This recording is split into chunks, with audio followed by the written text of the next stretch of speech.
Daily Words of God. Death, the sixth juncture. After so much hustle and bustle, so many frustrations and disappointments, after so many joys and sorrows and ups and downs, after so many unforgettable years, after watching the seasons turn time and again, one passes the important milestones in life without notice, and all in a flash, one finds oneself in one's waning years. The marks of time are stamped all over one's body. One can no longer stand erect. A head of dark hair turns white. Bright, lucid eyes grow dim and cloud over, and smooth, supple skin becomes wrinkled and spotted. One's hearing weakens. One's teeth loosen and fall out.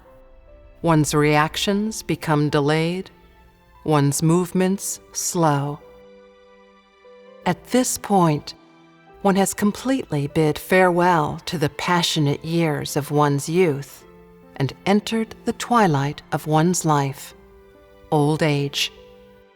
Next, one will face death, the last juncture in a human life.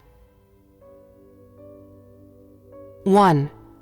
Only the Creator holds the power of life and death over man. If one's birth was destined by one's previous life, then one's death marks the end of that destiny.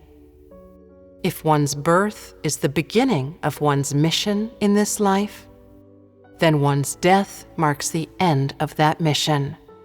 Since the Creator has determined a fixed set of circumstances for a person's birth, it goes without saying that He has also arranged a fixed set of circumstances for one's death. In other words, no one is born by chance. No one's death is unexpected, and both birth and death are necessarily connected with one's previous and present lives. The circumstances of one's birth and death are both predetermined by the Creator. This is a person's destiny, a person's fate. Just as much can be said about one's birth.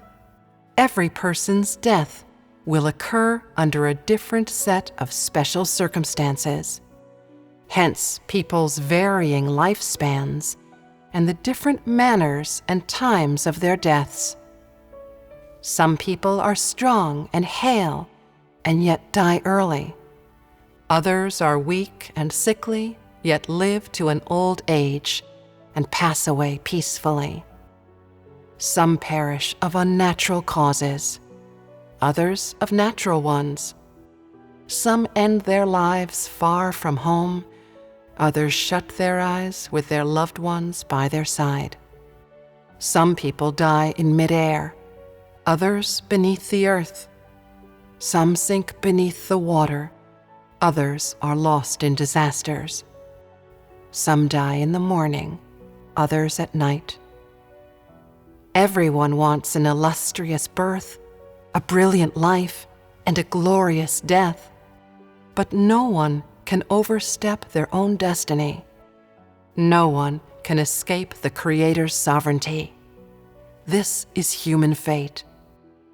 Man can make all kinds of plans for his future, but no one can plan the manner and time of their birth and of their departure from the world. Though people do their best to avoid and resist the coming of death, yet still, unbeknownst to them, death silently draws near. No one knows when they will perish or how they will do so, much less where it will happen. Obviously, it is not humanity that holds the power of life and death, not some being in the natural world, but the Creator, whose authority is unique. Mankind's life and death are not the product of some law of the natural world, but a consequence of the sovereignty of the Creator's authority. 2.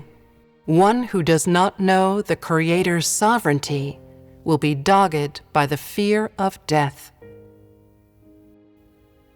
When one enters old age, the challenge one faces is not providing for a family or establishing one's grand ambitions in life, but how to bid farewell to one's life, how to meet the end of one's life, how to put the period at the end of one's own existence.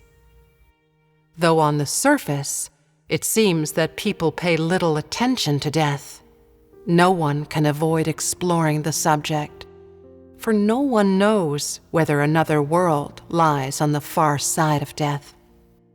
A world that humans cannot perceive or feel, one they know nothing about.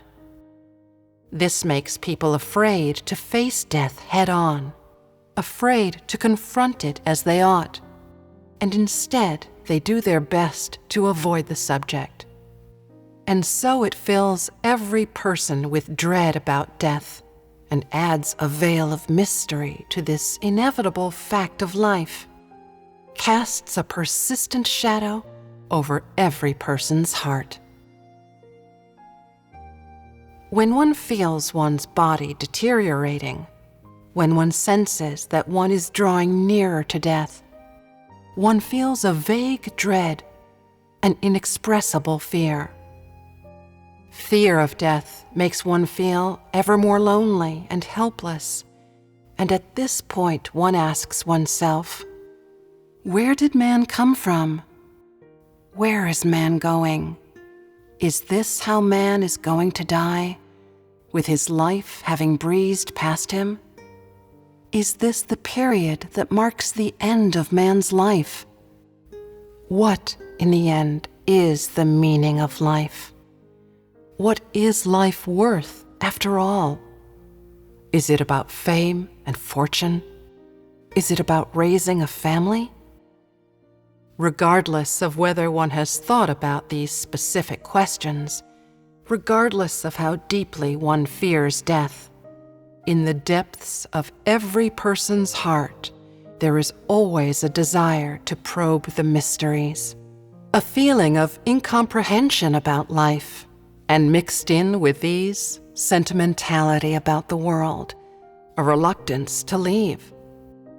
Perhaps no one can clearly articulate what it is that man fears, what it is that man wants to probe into, what it is that he is sentimental about, and what he is reluctant to leave behind. Because they fear death, people worry far too much.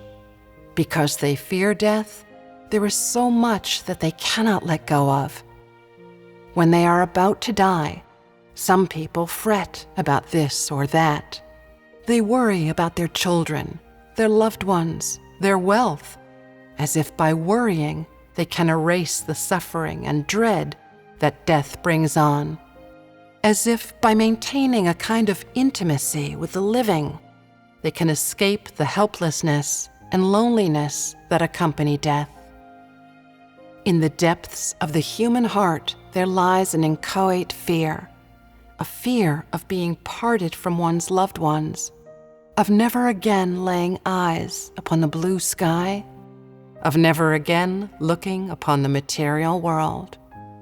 A lonely soul, used to the company of its loved ones, is reluctant to release its grip and depart, all alone, for an unknown, unfamiliar world.